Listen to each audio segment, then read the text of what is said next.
एक तरफ social media पर लोग कॉकरोच जनता पार्टी बनाकर सिस्टम के अगेंस्ट अपना फ्रस्ट्रेशन निकाल रहे हैं, तो वहीं दूसरी तरफ उसी सोशल मीडिया पर जुडिशरी को क्वेश्चन करना क्रिमिनल कंटेम्प्ट बन गया है। बट ये आयरनी क्यों? तो सीन ये है कि दिल्ली हाई कोर्ट ने यूट्यूबर गुलशन पहूजा को 6 महीने की जेल सुना दी है। वाई?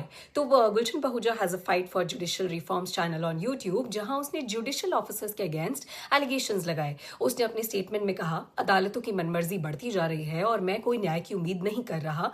मनमर्जी का दूसरा अर्थ तानाशाही होता है। फिर क्या था? कोर्ट ने खुद इस मैटर का सो मोटो कॉग्निजेंस लिया और क्लियरली बोला कि उसके वीडियोस कॉन्स्टिट्यूशन के अंडर प्रोटेक्टेड फ्री स्पीच नहीं है। ऑल्सो कोर्ट ने कहा कि जजेस ये मानते हैं कि कभी कभी फ्रस्ट्रेटेड लिटिगेंट्स गुस्से में अनचैरिटेबल रिमार्क्स कर देते हैं और जुडिशरी को उन चीजों को टॉलरेट भी करना चाहिए।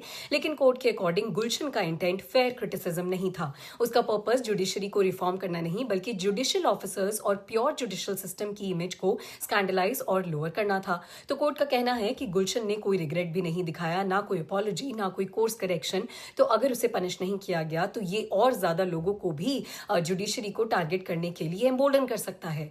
ऑल्सो कोर्ट ने कहा कि क्रिटिसिज्म और कंटेम्प्ट में डिफरेंस होता है, और ऑनेस्टली होता भी है। लेकिन इंडिया में प्रॉब्लम यह है कि ये लाइन इतनी ज्यादा ब्लर हो चुकी है कि आम आदमी को समझ ही नहीं आता कि क्रिटिसिज्म अलाउड कब तक है और कंटेम्प्ट कब स्टार्ट हो जाता है। तो क्वेश्चन ये नहीं है कि गुलशन सही है या गलत, क्वेश्चन ये है कि क्या डेमोक्रेसी में इंस्टीट्यूशंस क्रिटिसिज्म से स्ट्रांग होते हैं या फिर क्रिटिसिज्म को पनिश करके। एक और इंपॉर्टेंट सवाल, क्या जुडिशरी की डिग्निटी प्रोटेक्ट करना जरूरी है?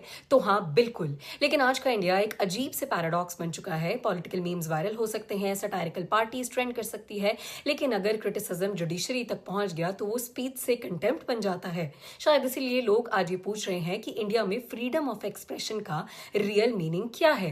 What do you think on this? Gulshan Pahuja का ये जो स्टेटमेंट था वो फ्रीडम ऑफ स्पीच है या फिर कोर्ट ने सही एक्शन लिया? Tell me in the comment box.